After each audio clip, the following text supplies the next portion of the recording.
The dangerous showdown between the U.S. and Iran in international waters. Defense officials say the U.S. Navy stopped Iran from seizing 2 oil tankers in the Gulf of Oman. It's a crucial waterway. Iran apparently at one point fired at one of those tankers. Our Oren Lieberman is at the Pentagon. Oren, this was a hot exchange, as the military might call it, with live fire. Tell us what we know what happened here.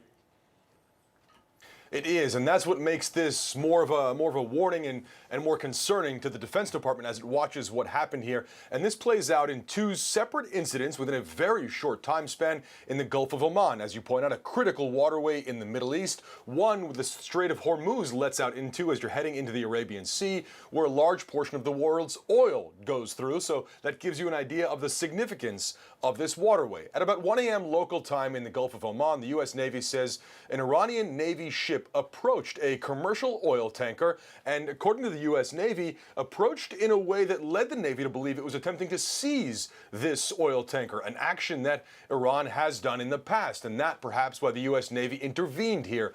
A U.S. Navy guided missile destroyer approached these 2 ships, and it was during that time, as the U.S. Navy destroyer approached, that the Iranian vessel changed course and headed away from the incident. But that wasn't the end of this.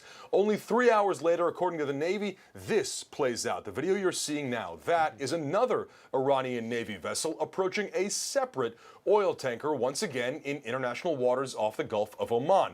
This time, the Iranian Navy vessel draws closer and, according to the Navy, opens fire with small arms fire, hitting that tanker there in several points. Nobody was injured on the tanker, according to the U.S. Navy, but those bullets struck close to the living quarters on board that tanker, another one of the reasons the U.S. was very concerned about this. The same destroyer, the USS McFall, responded to this one as well. This time there was a distress call coming from that oil tanker, and that's why the USS McFall headed towards the scene as quickly as it could at full speed, and as it approached, once again, the Iranian vessel changes course and heads away from the scene. Listen, a crucial choke point, of course, for oil going through the strait here. I wonder, was there a direct conflict between the U.S. and Iranian warships here? Not a direct conflict. The U.S. Navy did not open fire in this case. According to the Navy, it was only the Iranian Navy that opened fire, pointing that fire at the oil tanker. That, of course, in and of itself, enough to concern the U.S. and why it saw the need to get involved. Also worth pointing out that the oil tanker put out that distress call, and the U.S. Navy specifically has boosted its presence in the region for this very reason, having seen in the past multiple attempts by Iran to either harass or seize commercial shipping vessels.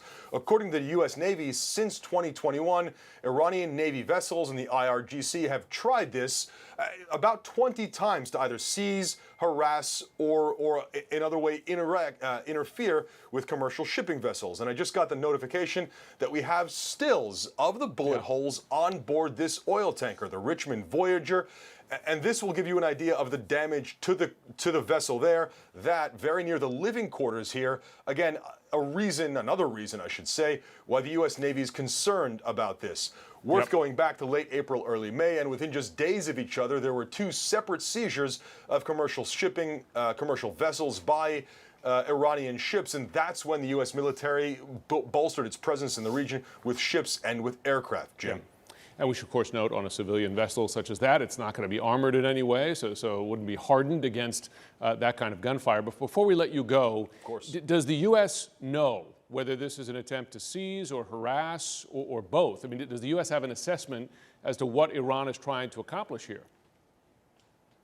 The U.S. sees these both as attempted seizures, and although there was no distress signal in the first incident, there was in the second one. And according to the U.S. Navy, the Iranian Navy vessel there had hailed the Richmond Voyager, the oil tanker you see there, and ordered it to stop. So the U.S. Navy sees this as an attempted seizure, one in which it interceded to prevent. No question. And of course, the danger always escalation, particularly if you would have U.S. and Iranian forces confronting each other directly. Oren Lieberman at the Pentagon, certainly going to stay on top of it.